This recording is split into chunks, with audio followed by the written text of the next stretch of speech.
Assalamualaikum warahmatullahi wabarakatuh.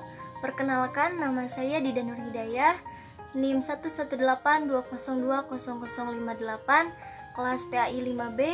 Di sini saya akan sedikit memaparkan mengenai tujuan pendidikan perspektif Islam.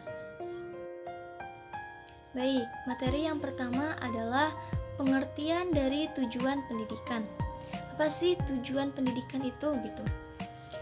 Nah, istilah tujuan ini secara etimologi ataupun secara bahasa berarti arah, maksud, ataupun haluan.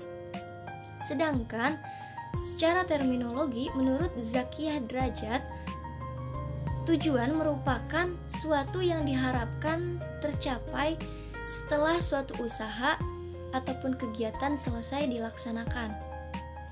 Karena itu, pendidikan yang merupakan suatu usaha yang berproses mempunyai tujuan tertentu yang hendak dicapai sebagai indikasi berhasilnya pendidikan tersebut. Selanjutnya, tujuan pendidikan merupakan kristalisasi nilai-nilai yang ingin diwujudkan ke dalam pribadi peserta didik. Selanjutnya, materi yang kedua yaitu fungsi tujuan pendidikan. Yasin berpendapat bahwa fungsi tujuan pendidikan ini mencakup 3 aspek dan semuanya ini masih bersifat normatif. Adapun yang ketiga aspek itu diantaranya yang pertama yaitu fungsi tujuan pendidikan ini memberikan arah bagi proses pendidikan. Yang kedua yaitu memberikan motivasi dalam aktivitas pendidikan, karena pada dasarnya tujuan pendidikan merupakan nilai-nilai pendidikan yang ingin dicapai dan diinternalisasi pada anak didik. Dan yang ketiga yaitu tujuan pendidikan merupakan kriteria atau ukuran dalam evaluasi pendidikan. Materi selanjutnya ialah tujuan hidup manusia perspektif Islam. Tujuan hidup manusia ini sebagaimana yang tersirat dalam peran dan kedudukannya sebagai Khalifatul Ard, yaitu khalifah di bumi dan Abdullah. Tujuan hidup manusia adalah beribadah kepada Allah.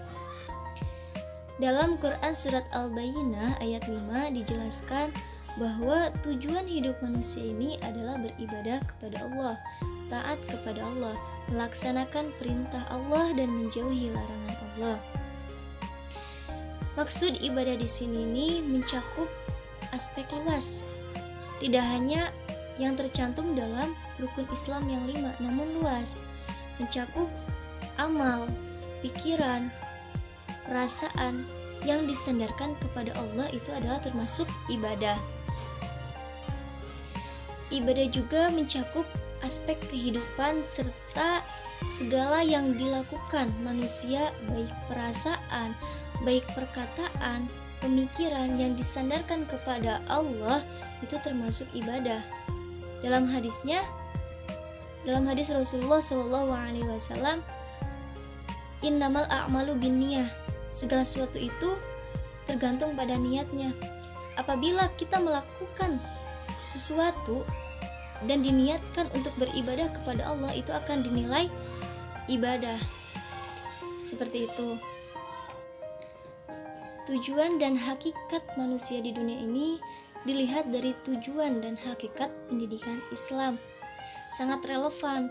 Tujuan dan hakikat pendidikan Islam adalah mewujudkan manusia yang paripurna ataupun insan kamil yang dicintai oleh Allah Subhanahu wa Ta'ala.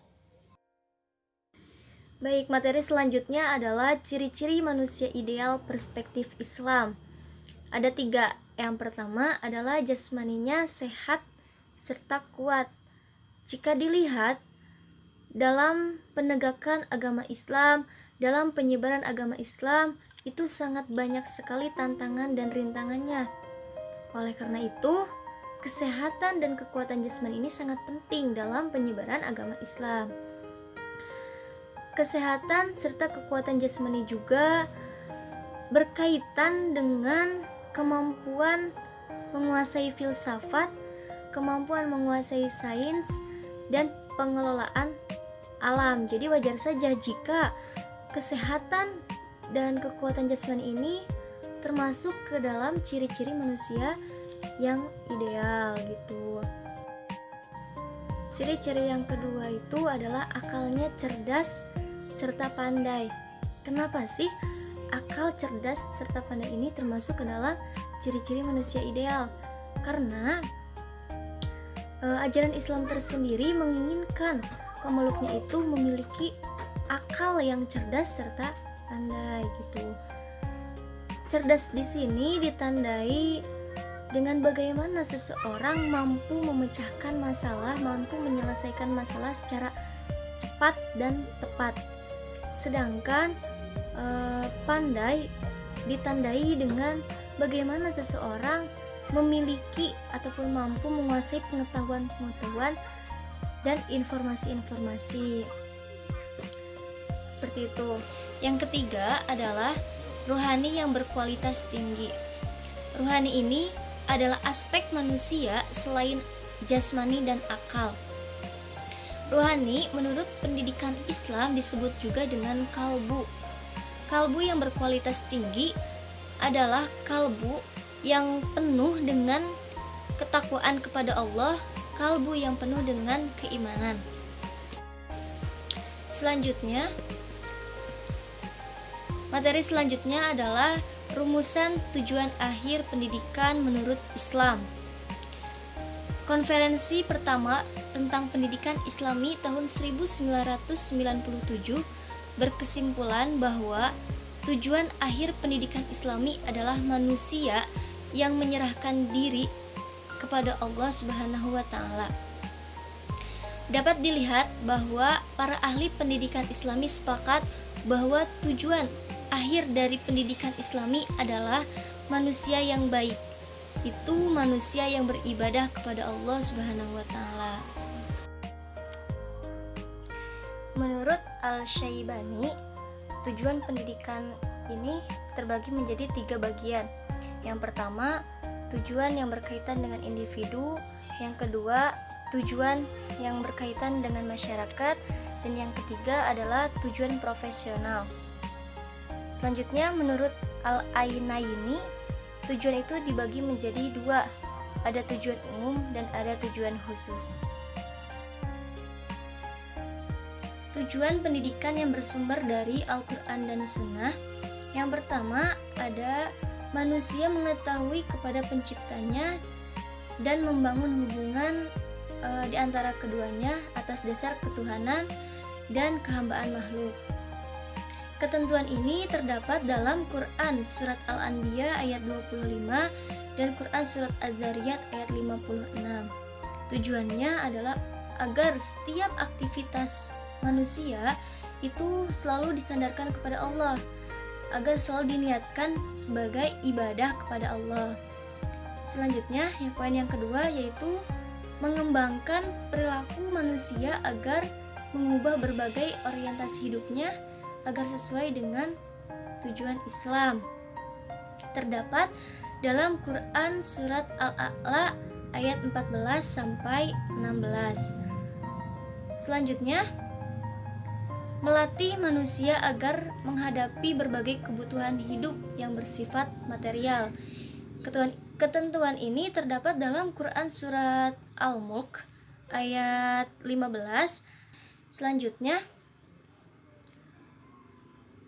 meneguhkan umat Islam agar mengikuti ikatan akidah Islamiyah dan syariat yang adil.